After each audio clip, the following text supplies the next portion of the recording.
मित्रांनो, मध्ये ना अभिनेत्री प्राजक्ता माळीचा एक रील मी पाहिला होता, ज्यामध्ये ती असं म्हणत होती की जेव्हा ती खूप माणसांमधून गर्दीमधून घरी जाते तेव्हा ती मिठाच्या पाण्याने आंघोळ करते. मग ना मी पण विचार केला की नक्की मिठाच्या पाण्याने आंघोळ का केली जाते किंवा त्याचा काय फायदा आपल्याला होतो यावर थोडासा अभ्यास करावा. तो अभ्यास केल्यानंतर जी सुंदर माहिती माझ्या हाती लागली ना, तीच तुमच्यासाठी घेऊन आली आहे. मिठाचं पाणी हे निगेटिव्ह एनर्जी दूर करण्यासाठी अतिशय प्रभावी मानलं जातं. म्हणजे ना, ज्योतिषशास्त्र आणि वास्तुशास्त्रात तर याला महत्त्व आहेच की तुम्हाला जर कुणाची नजर लागली असेल किंवा खूप गर्दीतनं तुम्ही जाताय घरी, खूप माणसांमध्ये तुमचा रोजचा वावर असतो, तर सगळ्या प्रकारची नकारात्मक ऊर्जा तुमच्यापासून दूर राहावी यासाठी मिठाच्या पाण्याने आंघोळ करावी. म्हणजे आंघोळीच्या पाण्यामध्ये चमचाभर खडे मीठ टाकावं. हे तर आहेच, पण म्हटलं वैज्ञानिक दृष्टिकोनातून सुद्धा याचे काही फायदे आहेत का तेही बघायला हवं. कारण शास्त्रांबरोबर विज्ञानाचा सुद्धा आधार आपण प्रत्येक गोष्ट समजून घ्यायला घेत असतो. आणि त्यामध्ये असं लक्षात आलं की वैज्ञानिक दृष्टिकोनातून सुद्धा मिठाच्या पाण्याने आंघोळ करण्याचे भरपूर फायदे आहेत. तुम्हाला जर तुमच्या भोवती सतत एक नकारात्मक ऊर्जा जाणवत असेल, सतत निराशा वाटत असेल, मन अशांत असेल किंवा सतत तुम्ही आजारी पडताय असं असेल, घरातलं वातावरण खरंच प्रसन्न नाही आहे असं वाटत असेल, तर रोज आंघोळीच्या पाण्यामध्ये अर्धा चमचा किंवा 1 चमचा खडे मीठ टाका. त्यामुळे तुम्हाला प्रसन्न वाटेल, फ्रेश वाटेल आणि तुमच्या भोवतीची नकारात्मक ऊर्जा नाहीशी होईल.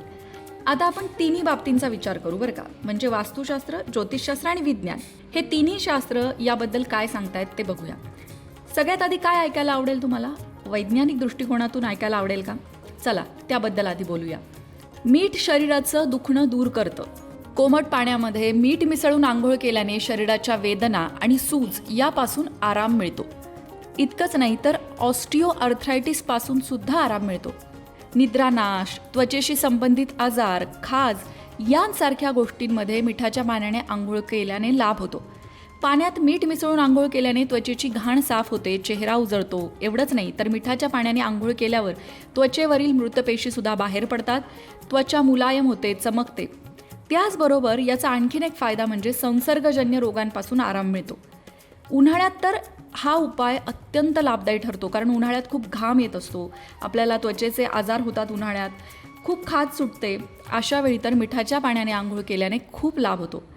आणि फक्त उन्हाळ्यात नाही बरं का, हिवाळ्यात सुद्धा जर तुम्ही मिठाच्या पाण्याने आंघोळ केली तर थकवा दूर होतो.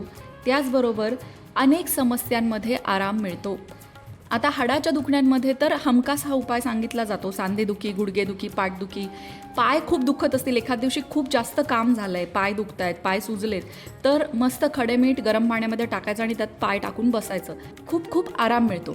मंडळी, इतकंच नाही बरं का, एका संशोधनात असंही नमूद करण्यात आलं आहे की मिठाच्या पाण्याने आंघोळ केल्याने शरीरातील जुने दुखणे सुद्धा कमी होते.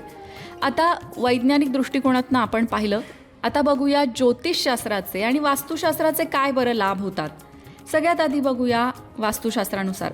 असं मानलं जातं की मीठ नकारात्मक स्पंदनं आणि मानसिक भार कमी करायला मदत करतं आणि म्हणूनच मिठाच्या पाण्याने आंघोळ केल्याने मन हलकं होतं, प्रसन्न वाटू लागतं. ज्योतिषशास्त्रानुसार सुद्धा राहू, केतू किंवा शनीशी संबंधित जे दोष असतात त्या दोषांवर उपाय म्हणून मिठाच्या पाण्याने आंघोळ करायला सांगितली जाते. कारण राहू केतूचे जेव्हा दोष असतात किंवा शनीचा दोष असतो, 7.5 असते, तेव्हा काय असतं, मानसिक अस्थिरता असते, भीती असते, अस्वस्थता असते आणि या सगळ्या गोष्टी कमी होण्यासाठी हे मिठाच्या पाण्याने आंघोळ करणं लाभाचं ठरतं. आता त्याचे आपण खरं तर जेव्हा वैज्ञानिक आरोग्याचे फायदे पाहिले त्यामध्येच तुमच्या लक्षात आलं असेल की जर इतक्या सगळ्या आजारांपासून आपल्याला सुटका मिळत असेल तर आपोआपच शरीरही चांगलं होतं आहे, मनही चांगलं होतं आहे, मानसिक शांततेचा सुद्धा लाभ होतो. तणाव असेल, चिडचिड, कामाचा ताण, सतत नकारात्मक विचार येणं किंवा सतत आपल्याला दृष्ट लागते असं वाटणं, अशा सगळ्या गोष्टींमध्ये मिठाच्या पाण्याने आंघोळ केल्याने मन शांत होतं असा अनेकांचा अनुभव आहे. दृष्टीदोष किंवा नजरदोष यावर तर सगळ्यात प्रभावी उपाय आहे. अगदी पूर्वापार चालत आलेला आहे. जसं मिठाने दृष्ट काढली जाते आपल्याकडे, त्याच प्रकारे मिठाच्या पाण्याने आंघोळ केल्याने सगळ्याच नकारात्मक गोष्टी आपल्यापासून दूर जातात. सगळ्यात महत्त्वाचा प्रश्न म्हणजे की मग कसं करायचं हे मिठाच्या पाण्याने आंघोळ कशी करायची? तर काय करायचं, शक्यतो खडे मीठ घ्यायचं किंवा सैंधव मीठ घ्यायचं.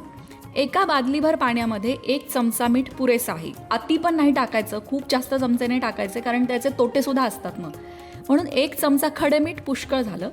त्यानंतर मिठाचं हे जे पाणी आहे ना, ते डोक्यावरून नाही घ्यायचं, शरीराच्या सगळ्या भागांवर तुम्ही ते घेऊ शकता, पण डोक्यावरून घ्यायचं नाहीये.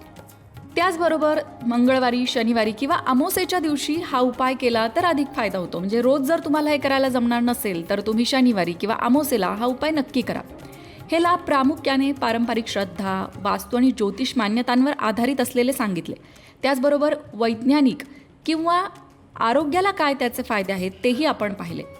अनेकांना हा उपाय केल्याने मानसिक ताजेपणा जाणवतो आणि सकारात्मकता जाणवते असा अनुभव येतो. तुम्हाला सुद्धा हा अनुभव घ्यायचा असेल तर करून बघा. याचा तोटा काहीच नाही, फक्त प्रमाण मर्यादित ठेवा. एका बादलीमध्ये 1च चमचा मीठ टाका, अति टाकू नका. त्याचबरोबर सुरुवातीला रोज करायला सुरुवात करू नका, आठवड्यातनं 2दा किंवा 3दा करा. त्याचा काय परिणाम होतोय ते लिहून ठेवा. बघा तुमच्या मानसिक स्थितीमध्ये काय परिणाम होतोय. तुम्हाला प्रसन्न वाटतंय का? या सगळ्या गोष्टीचा अनुभव घ्या, नोंदी लिहून ठेवा आणि मग पुढे हा उपाय सातत्याने करायचा आहे की नाही ते ठरवा. आशा आहे ही माहिती तुम्हाला आवडली असेल. तुमच्यापैकी काही जण आधीच मिठाच्या पाण्याने आंघोळ करत असतील तर तुम्ही तुमचा वैयक्तिक अनुभव कमेंट बॉक्समध्ये नक्की लिहा. म्हणजे ज्यांना तो करायचा आहे उपाय त्यांना त्यातून प्रेरणा मिळेल आणि त्यांच्या मनातल्या काही शंका असतील तर त्याही दूर होतील. जाता जाता शेवटचा आणखीन एक फायदा ऐकून जा. फायदेच एवढे आहेत ना की किती सांगू असं झालंय मला. शरीराला ऊर्जावान ठेवण्यासाठी मिठाच्या पाण्याने आंघोळ करणं फायदेशीर ठरतंच. कारण मिठामध्ये असलेले मॅग्नेशियम ऊर्जा, चयापचयासाठी आवश्यक असलेले पोषक मानले जातात. खरं तर शरीरातील 60% जास्त मॅग्नेशियम हाडांमध्ये साठवलं जातं आणि संपूर्ण शरीराच्या पेशींमध्ये त्याचं वितरण केलं जातं, जे ऊर्जेसाठी, चयापचयासाठी आवश्यक असतं. अशा प्रकारे शरीराला ऊर्जावान ठेवण्यासाठी मिठाच्या पाण्याने आंघोळ करण्याचे फायदे दिसून येतात. मंडळी, फक्त मगाशी म्हटलं तसं कुठल्याही गोष्टीचा अतिरेक नको, म्हणून प्रमाणामध्ये या गोष्टी आपल्या आयुष्यात आपण करून बघायच्या असतात आणि त्याचा लाभ घ्यायचा असतो. आपल्या लोकमत भक्ती चॅनलवर आपण वेगवेगळ्या विषयांचे पॉडकास्ट घेऊन येत आहोत. वास्तुशास्त्र, ज्योतिषशास्त्र, त्याचबरोबर इतरही धार्मिक, आध्यात्मिक विषय. आत्तापर्यंत अनेक पॉडकास्टमधून वेगवेगळ्या प्रकारचं मार्गदर्शन करण्यात आले. त्याचबरोबर आपलं आयुष्य आपण सकारात्मक पद्धतीने कसं बदलू शकतो, त्यासाठी कोणत्या छोट्या छोट्या ट्रिक्स, सवयी आपण आपल्या आयुष्यात करायला हव्यात, याबद्दल सुद्धा मार्गदर्शन करणारे पॉडकास्ट आहेत. आमची पॉडकास्टची प्लेलिस्ट एकदा नक्की चेक करा. त्यात नक्कीच तुमच्या आयुष्यात तुम्हाला मार्गदर्शक ठरतील असे विषय आहेत. या व्यतिरिक्त आणखीन कोणत्या विषयांवरती, कोणत्या तज्ज्ञांना तुम्हाला ऐकायला आवडेल हे सुद्धा कमेंट बॉक्समध्ये नक्की सांगा. तुम्हाला हवे असणारे विषय आणि तुम्हाला हवे असणारे तज्ज्ञ घेऊन येण्याचा प्रयत्न आम्ही नक्कीच करू. अशाच प्रकारच्या माहितीपूर्ण व्हिडिओंसाठी लोकमत भक्ती चॅनलला सबस्क्राईब करा आणि बेल आयकॉनवर सुद्धा क्लिक करा. म्हणजे आमच्या नवनवीन व्हिडिओचं नोटिफिकेशन तुम्हाला मिळत राहील. तसंच योग्य आध्यात्मिक मार्गदर्शनासाठी लोकमत भक्तीच्या फेसबुक पेजला फॉलो करायला विसरू नका.